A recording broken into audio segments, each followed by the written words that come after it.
Bonjour et bienvenue dans l'entretien de l'intelligence économique, l'émission consacrée aux acteurs de la mondialisation. Sur les tableaux Excel des financiers, l'Afrique est le nouvel Eldorado. Mais pas de sécurité des investissements sans communication, d'où un marché qui s'annonce particulièrement lucratif. L'Afrique est-elle le nouveau champ de bataille des géants des télécoms? Pour répondre à cette question, je reçois Jean-Paul Steinitz, PDG de Global Technology, une société spécialisée dans le déploiement d'équipements de télécommunications. Bonjour Jean-Paul Steinitz. Bonjour. Quelques mots sur votre société, combien de salariés, où êtes-vous présent? Alors, notre société est une société 100% dédiée aux télécommunications, sous toutes ses formes, les communications satellites, les communications faisceaux hertziens, les communications filaires, la fibre. Nous sommes présents dans une quarantaine de pays au niveau mondial. Nous sommes très présents en Afrique, nous sommes très présents en Asie centrale, où nous travaillons en Afghanistan pour le compte de l'OTAN, pour le compte des grands donneurs d'ordre comme Thales, Airbus. Et notre société a une vocation d'être présent de bout en bout, quelle que soit la spécificité du réseau de télécommunications. Nous sommes présents donc de bout en bout, de la conception du réseau jusqu'à l'exploitation des Network Operating Centers. Pourquoi cette spécialité sur les zones à risque ? Alors, c'est une spécialité dont la société s'est dotée au fil des années. Nous avons commencé il y a une quinzaine d'années à travailler avec Thales sur l'Afghanistan, par exemple, où nous sommes présents à Kaboul, à Mazar-i-Sharif, à Kandahar, à Jalalabad, enfin sur tous les grands centres de commandement. Et à partir de cette application de nos spécialités, il y a maintenant une quinzaine d'années, nous nous sommes développés dans des pays dits à risque, oui. Des pays dits à forte contrainte, ou des pays austères, comme la Somalie, comme le Mali, comme la Russie. C'est-à-dire partout où il y a des contraintes soit liées à la sécurité, soit liées à des difficultés logistiques, des difficultés climatiques. Donc ça demande des compétences particulières. Des compétences particulières, bien sûr, par rapport à, d'abord en termes de recrutement. Oui. Il est clair que... Les ressources humaines.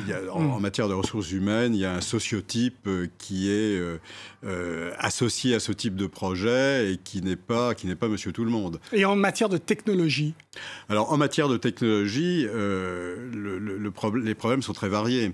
Vous savez que les communications satellites sont adaptées à des pays qui ont des contraintes géographiques, c'est-à-dire des pays très montagneux ou des pays comme l'Afghanistan, des pays désertiques où les distances sont considérables, comme la Mauritanie, où on ne peut pas bien évidemment couvrir avec une fibre optique sur plusieurs milliers de kilomètres de désert un lien de communication. Donc là, on va plutôt adapter des communications satellites. Mais disons qu'il y a toutes les contraintes géographiques des pays induisent le type de technologie et le type de réseau que nous allons développer.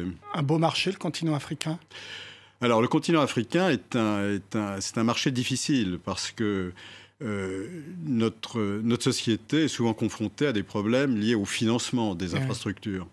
Alors, nous avons développé une offre qu'on appelle une offre OPEX, c'est-à-dire par rapport à l'offre CAPEX, où on propose de faire l'investissement pour le pays, pour le client, et ensuite nous louons sur des périodes qui vont de 3 ans à 10 ans, nous louons les infrastructures que nous avons ainsi construites sur nos fonds propres. Donc vous ne fabriquez pas le matériel, les équipements? Non, nous sommes intégrateurs. Voilà, donc vous achetez ce matériel. Tout à fait. Quelles sont vos contraintes, sachant toutes les problématiques qu'il y a depuis un certain nombre d'années avec les Chinois notamment? Quelles sont vos contraintes là-dessus de sécurité sur ce matériel? Alors, c'est un problème qui n'est pas du tout homogène. Oui. Les contraintes de sécurité, lorsque l'on parle par exemple de certains grands fabricants chinois, il y a la réalité technique et puis il y a beaucoup de fantasmes également sur ce sujet. Bon, la réalité technique, c'est que la plupart des grands opérateurs, par exemple, de réseaux GSM, de réseaux de téléphonie mobile dans le monde, utilisent les infrastructures de ce constructeur chinois. Huawei, pour pas le nommer. Alors, Huawei pour pas le nommer.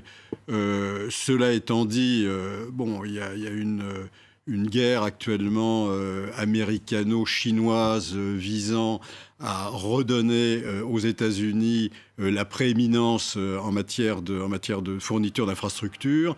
Alors tout ça est masqué sous des problèmes de sécurité, alors qui peuvent être réels, qui dans certains cas, qui sont effectivement réels. Mais disons il faut faire la part entre le fantasme technique et la réalité technique. Quand vous travaillez pour l'OTAN ou pour des armées, je suppose qu'ils vous demandent de bien vérifier que vous n'avez pas du matériel susceptible d'entraîner de l'espionnage, notamment de nos amis chinois. Oui, c'est tout à fait exact. Mais notre groupe, Global Technology, est un des grands fournisseurs de l'OTAN. C'est-à-dire que nous avons récemment remporté un marché visant à fournir l'ensemble des prestations techniques dont l'OTAN a besoin pour les 5 prochaines années. Bon. Il ne va pas y avoir beaucoup de matériel Huawei dedans. Alors, dedans, non, il y a effectivement, il y a pas beaucoup de matériel Huawei, mais également, il y a une méfiance ou disons une prudence vis-à-vis. Comment ils réagissent les Africains, eux, quand vous proposez d'équiper ? Ils s'en fichent ou pas ? Enfin, oui et non, parce qu'il y a toujours une composante de prix. Le matériel Huawei est souvent moins cher que le matériel Nokia, Ericsson, etc. Mais bon, c'est tout. Nous, en tant qu'opérateurs, en tant que concepteurs du réseau, nous avons bien souvent le choix des équipements. Je vais vous citer un exemple. Nous avons récemment remporté un appel d'offres avec des très grandes antennes en Algérie. Bien. Alors, sans trahir de secret de fabrication, pour être compétitif et remporter cet appel d'offres, plutôt que de faire appel aux grands fournisseurs habituels auxquels on s'adresse habituellement aux États-Unis, on a fait appel à un fournisseur chinois. Mais ça constitue une impasse technologique, parce que le fournisseur chinois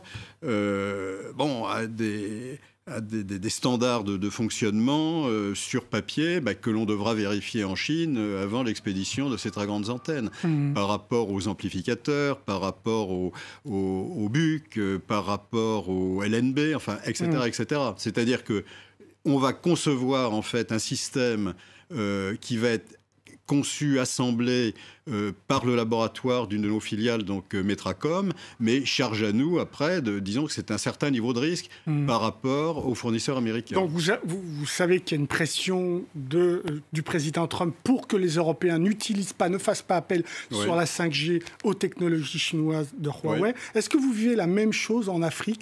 Est-ce qu'il y a une pression des chefs d'État africains sur ce dossier-là ? Ou vous ne la sentez pas ? Alors, on la sent, je vais dire, très, très moyennement, de façon très, très diffuse. Parce que ce qui est très important pour un pays africain, vous savez que, par exemple, 80% de la bande passante satellitaire est utilisée, et spécialement en Afrique, pour de la transmission vidéo. Bon. Or, en Afrique, il y a une très, très forte demande pour des télévisions localisées. C'est-à-dire qu'on va pouvoir, en fonction de la préoccupation du moment, en fonction de la contrainte du terrain, en fonction par exemple de la publicité qui peut être tout à fait localisée, on va utiliser tel ou tel satellite. Cela dit, ce qui est plus important donc, pour le pays africain, c'est plus le résultat qu'on obtient que comment on obtient ce résultat, dès lors qu'on propose, comme je vous l'expliquais, de construire un réseau d'infrastructures en mode d'OPEX. Donc, charge à nous de proposer l'infrastructure la plus fiable. Alors, ça nous concerne aussi par rapport à la maintenance. C'est clair que le coût de la maintenance, pour nous, est quelque chose de très, très important. Et nous avons... de ce point de vue-là, nous avons un excellent track record en Afrique. Qui sont vos concurrents en Afrique sur l'équipement, donc ? Alors, les Chinois ? Oui. Sur les équipements, non, nous, on n'a pas, comme je l'expliquais, nous sommes intégrateurs. Mais justement, donc, en tant qu'intégrateur, est-ce que vous avez des concurrents ou pas ? En tant qu'intégrateur, je dirais, ça paraît... Incroyable, il n'y en a pas. J'ai peine à dire, mais il n'y en a pas. Mais vous savez ce que disent les Américains, no competition, no market. Donc j'ai peine à dire que nous n'avons pas de concurrents. Mais de fait, des sociétés, par exemple, comme Thales, couvre la totalité de notre offre, mais pas sur une seule filiale. Vous voyez, on va avoir la conception du satellite par Thales Telespadio, on va avoir la capacité à déployer de la fibre optique par Thales Gennevilliers, etc., etc. Mais au niveau d'une société comme la nôtre, je crois qu'on a un positionnement qui est vraiment unique et on couvre de la conception à l'exploitation d'un réseau, on couvre absolument toutes les phases. Comment vous regardez les réflexions, les tentatives africaines de créer un marché unique des télécoms en Afrique de manière à éviter de changer de carte SIM quand on franchit une frontière? C'est un rêve, c'est possible, vous le sentez comment vous? C'est une... je pense que pour le moment... c'est quelque chose qui est très virtuel. Pour une raison précise, c'est-à-dire que la géographie des pays est totalement différente, est très très différente. Vous voyez, par exemple, nous avons fait la couverture satellite de la Mauritanie pour un opérateur qui est une filiale de Tunisie Télécom, qui est Mattel. Mais vous avez des distances qui sont absolument considérables. Vous avez certaines BTS dans ce réseau de téléphonie. BTS, c'est Base Transmission Station, c'est la cellule de base sur laquelle va pointer votre téléphone. Mais vous avez des BTS qui sont entourés par 2000 km de sable. Donc, ce qui est totalement différent, par exemple, d'un pays comme la Centrafrique, où on est en train de régénérer un très grand faisceau herdien vers le Cameroun et vers le Congo, où c'est un pays qui est couvert de forêts, où il y a des rivières, enfin, etc. Donc la géographie est totalement différente et c'est la géographie des pays qui induit les choix technologiques. Merci beaucoup Jean-Paul Steinitz pour vos réponses. L'entretien de l'intelligence économique est terminé. Évidemment, vous pouvez retrouver cette émission sur france24.com. Au revoir. Merci.